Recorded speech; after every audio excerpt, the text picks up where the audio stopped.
What's up, everybody? Happy Saturday, October 6th, 2018. Coming back at it with another free pick.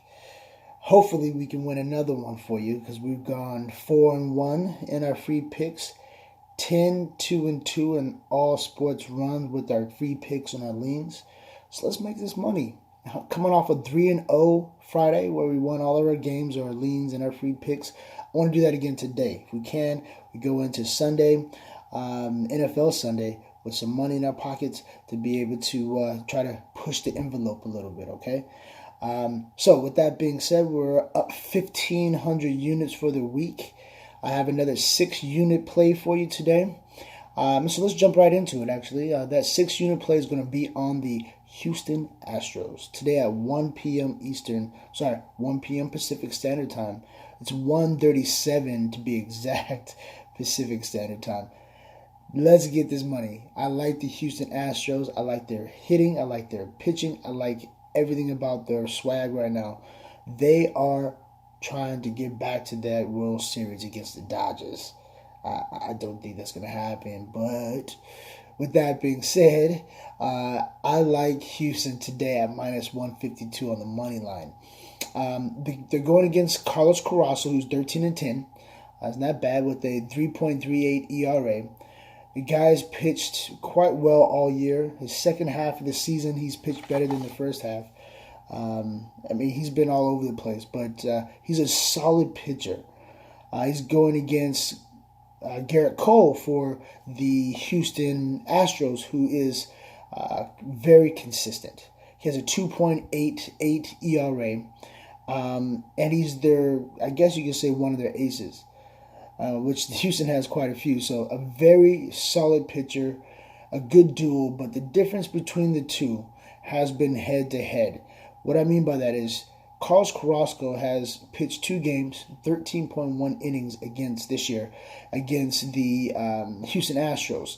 And during those 13.1 innings, he has given up 15 hits, 8 runs, 3 home runs, 3 walks, 14 strikeouts, and Houston's batting .283 against him. That's not good, especially we saw what happened yesterday with the bats for Houston. They can swing it, they can hit the home run, and they can play small ball. Very good play here. I like Houston, and maybe even a possible low-scoring game. So if you wanted to sprinkle a little something on the under, you could do there. But the free pick today is on Houston minus 152. Some leans for you, and that's a 6-unit play. So we're trying to get to 20 plus 2,100 for the week. After today's pick, we're at plus 1,500 for the week so far. Okay. So with that being said, let's jump into some leans. All right, I got a MLB lean for you and college football. My MLB lean, I like the New York Yankees. You take them at minus 103 to win straight up, or you can take them plus 1.5. We saw what the bullpen for Boston looks like. They have 2 good pitchers going today with both sides of the ball, with the Yankees and Boston Red Sox. If you look at the Yankees, they have Tanaka on the mound. Boston has David Price. They both have pitched well throughout the entire year, both about 3.5 is their ERA. But against each other, meaning Tanaka against the Red Sox or David Price against the Yankees, they both are garbage. They both had Tanaka's ERA against the Boston is 7.58 in 4 games pitched, 19.1 innings. He has 29 hits, 6 home runs, 5 walks, 18 strikeouts. The team is Boston's batting 345 against him. 345 against him. So that's not the best, but it's worse for David Price. David Price has an ERA of 10.34 in 4 games against New York Yankees. He's 0-3 against the Yankees this year in 15.2 innings, giving up 21 hits, 20 runs, 9 home runs, 9 walks. That's not good at all. With just 11 strikeouts. They're batting 309 against him. So you have a combination that's not good. One, Boston, if David Price isn't on his game, it looks like New York, is seeing the ball coming out of his hand really well. Not good. And then the bullpen for Boston is that great. So I like New York today in an upset fashion as an underdog to pull off that as a lean for MLB. In college football, I like a couple of the games here. I like UCF. They play, I believe, at 4 o'clock Pacific Standard Time. UCF is a 24-point favorite. That's a lot of points. But the coach, the players, everybody knows that they're going to step on the pedal and keep it going the whole entire game because they're trying to look good for the playoff committee. They want to get in the playoffs as one of those outside the big conference type of teams. So they have to be undefeated and they have to win well and they have to look well by doing it. They're playing on ESPN3, I believe, so it's kind of a televised game.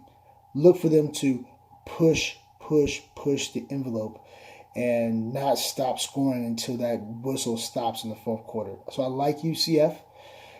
Even I like the over in that game. Normally I like the favorite underdog as a way to go, but in this case we're going to go, favorite and under. In this case we're going to go favorite over 74 as another lean for you today.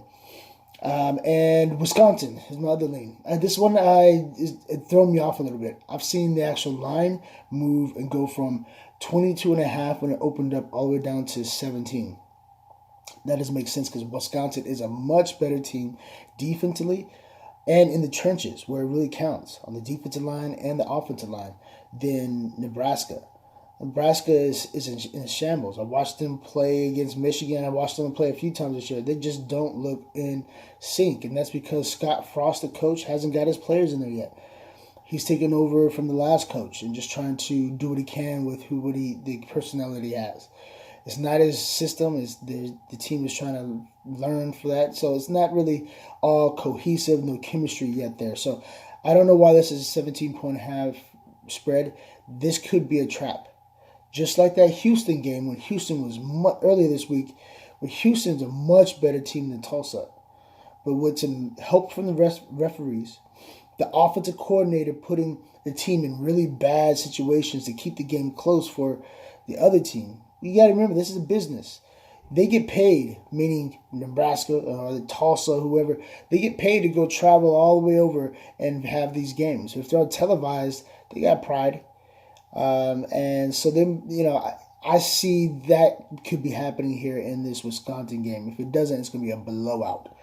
It could be a 17-point cover in the first half. So that's my last lean for you when it comes to college football. It's Wisconsin. I do have a teaser out there. From time to time, I give you guys teasers. I also give you guys parlays that it's not recommended because the odds are not in your favor. Teasers do help. And so we'll do a 7-team teaser. I'll make it real quick from you guys. Take the 7 points, not 6. Take the 7 just because it's a clean number. I know the payout is a little bit less, but it's worth it. You're not gonna put any big money on this. So take the SMU UCF game over 74. Take SMU. Take Nebraska. Take Arizona State. I like Herm Edwards and Arizona State football. They're playing good, hard. Oklahoma, Bama, and Washington, University of Washington.